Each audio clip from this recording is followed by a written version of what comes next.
कम परेशानियों का सामना करना पड़ेगा। लेकिन अमित मल्होत्रा जी, कितनी उम्मीद की जाए, जिस तरह की दिक्कतों की बात और कोल क्राइसिस की बात की जा रही है और उससे आने वाले वक्त समय को भी देखा जा रहा है कि इसे आज के वक्त में दुरुस्त करना बेहद जरूरी है। कोशिशें कितनी सफल नजर आती हैं? देखिए, जहाँ तक कोशिश की मैं बात करूँ तो कर्मचारी इसमें ज़्यादा कर्मचारी का रोल इसलिए भी नहीं है क्योंकि जब कोयला संकट है तो ये एक नेशनल इश्यूज है। आज मैं इस बात में अगर मैं प्रबंधन की तरफ से नहीं, मैं कर्मचारियों की तरफ से बात रखना चाहूंगा जी। तो हमारे उत्पादन निगम की जो इकाइयां हैं, जब प्रशासन उनसे लगातार बिजली लेना ही नहीं चाहता तो उनका ध्यान उनके मेंटेनेंस की तरफ से कब जाएगा। आज हमारे जो लॉन्ग टर्म पीपीएस हमने कर रखे हैं वो हमने 20-20 साल के पीपीए कर रखे हैं और उसमें ये बाउंडेशन रख रखी है कि हमें उनसे इतने मेगावाट बिजली लेनी ही पड़ेगी। तो जब हमारे पास बिजली सरप्लस होती है तो हम अपने उत्पादन की इकाइयों को बंद कर देते हैं। यदि हम अपनी चलती हुई इकाइयों को बंद कर देंगे और उसके बाद जब हमें आवश्यकता होगी उसको हम दोबारा चालू करेंगे तो हमें जो वेरिएबल कॉस्ट देनी पड़ती है उसका भुगतान हमें करना पड़ता है, वापस से हमें चालू करना पड़ता है, तो उसके सामने कई समस्याएं आती है।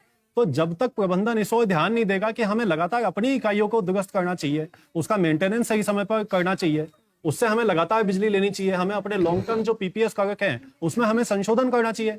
आज बड़े दुख का विषय है कि एक प्राइवेट जो एक उपभोक्ता है उसको हम लिबर्टी देते हैं कि वो 24 घंटे पहले निगम को बता देगा कि कल मैं आपसे बिजली लूंगा या नहीं लूंगा।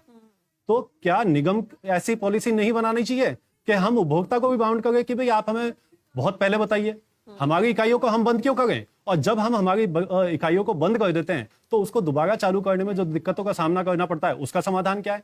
तो प्रशासन को इसके ऊपर एक स्थायी नीति बनानी चाहिए। और दूसरी बात मैं ये कहना चाहूंगा कि जो मेंटेनेंस की वजह से आज शटडाउन हमें लेना पड़ रहा है, 5-5 घंटे की कटौती करनी पड़ रही है, तो सबसे बड़ी समस्या यह है कि आज हम मेंटेनेंस का काम स्थायी कर्मचारियों से लेते ही नहीं है।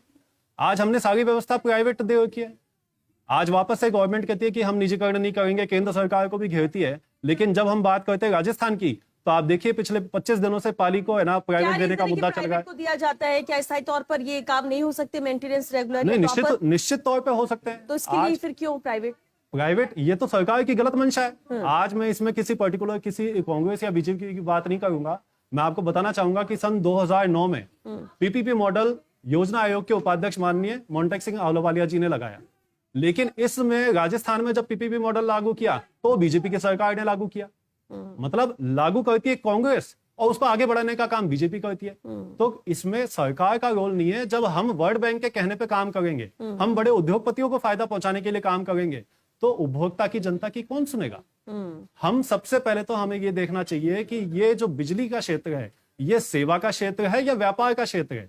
यदि सेवा का क्षेत्र है तो आपको इसमें सुधार के लिए जितने भी काम करने हैं वो करने चाहिए लगातार। और यदि ये व्यापार है तो फिर आपको ये नहीं देखना चाहिए कि किसी जगह मेंटेनेंस है तो वहां पे ज्यादा पैसा लग रहा है, तो फिर आपको कटौती भी करनी पड़ेगी, आपको सुधार भी करना पड़ेगा। जनता से सीधे जुड़ा हुआ ये मुद्दा है और ये क्राइसिस है, तो इसमें प्रॉफिट लॉस तो नहीं, यहाँ पर फैसिलिटी वाली बात होती है कि जो जरूरत है उसे पूरा किया